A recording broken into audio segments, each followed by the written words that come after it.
All right, let's talk about one of the biggest secrets in baseball. It's got nothing to do with hitting monster home runs or throwing a blazing fastball. Nope. It's all about what you do when the ball isn't even hit to you. We're going to solve the one question every single player asks themselves. You know that feeling, right? You're out there on the field, you hear that perfect crack of the bat, everybody starts moving, your coach is yelling something, and for just a split second, you freeze. Wait, where am I supposed to go? What's my job right now? It's the most common question for any player, and believe me, by the end of this, you are going to have the answer. So you look at a diagram like this, and at first glance, it just seems like total chaos. A big old mess of lines and arrows going everywhere. But it's not. This is a plan. It's like a coordinated dance, where every single person on that field has a specific move to make. And the best part? It is way, way simpler than it looks. We're going to break it all down, piece by piece.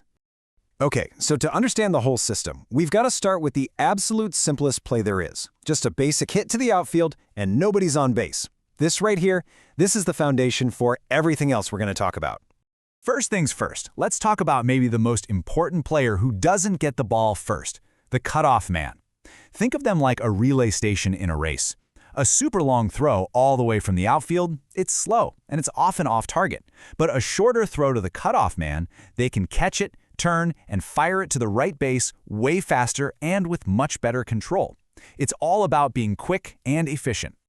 Now, the second key job is backing up. And let me tell you, this is the ultimate good teammate move. If a throw goes wild or someone drops a catch, and it happens, the backup player is right there to stop the ball. That one move can prevent runners from taking extra bases. You are literally the insurance policy for your teammates on every single play.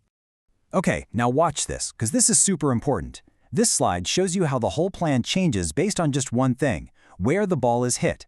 See on the left, a single to left field. The shortstop, player number 6, goes out to be the cutoff. But now look at the right. The ball goes to right field, and suddenly it's the second baseman, player number 4, who takes that job. Your responsibility completely changes depending on the situation. So what's the bottom line here? With nobody on base, all this movement, the cutoff, the backups, everyone shifting, it's all for one simple goal. Keep that batter on first base. Don't let them turn a single into a double. Every single player moves together to make that one thing happen. All right, you've got the basics down, you know what to do when the bases are empty. But now we're going to add a runner. And just one runner on base completely changes the game. Everything you just learned gets a massive update. So let's look at this before picture, okay? A simple single to center field, nobody on.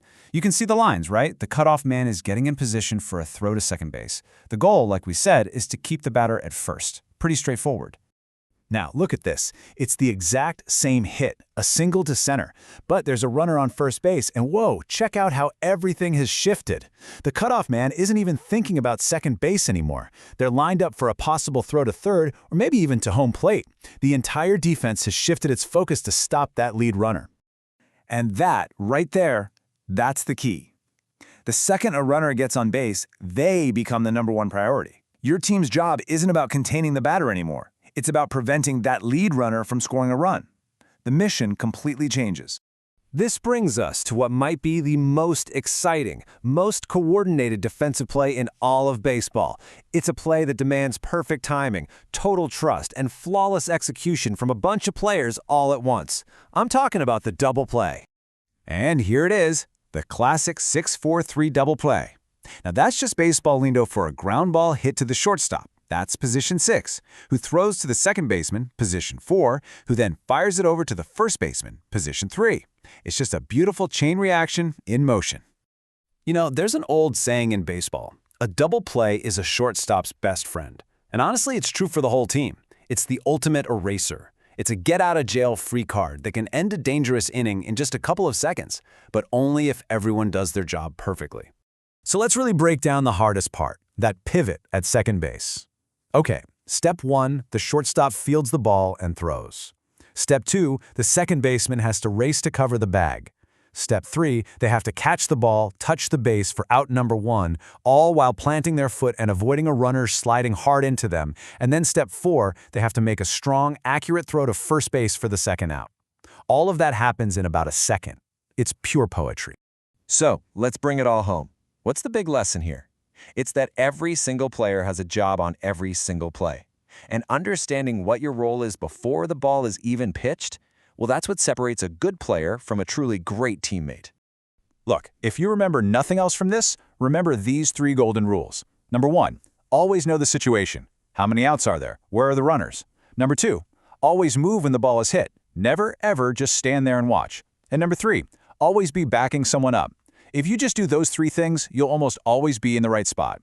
Because at the end of the day, baseball defense isn't 9 players doing 9 different things. It's a hidden dance. It's a system where all 9 players are moving together as one unit, supporting each other, anticipating the next move, and all working off the same shared plan. So, the next time you're standing out there at your position and you hear that crack of the bat, you're not going to freeze. Not anymore. You'll know the situation, you'll know the plan. So the only real question left is, what's your first step going to be?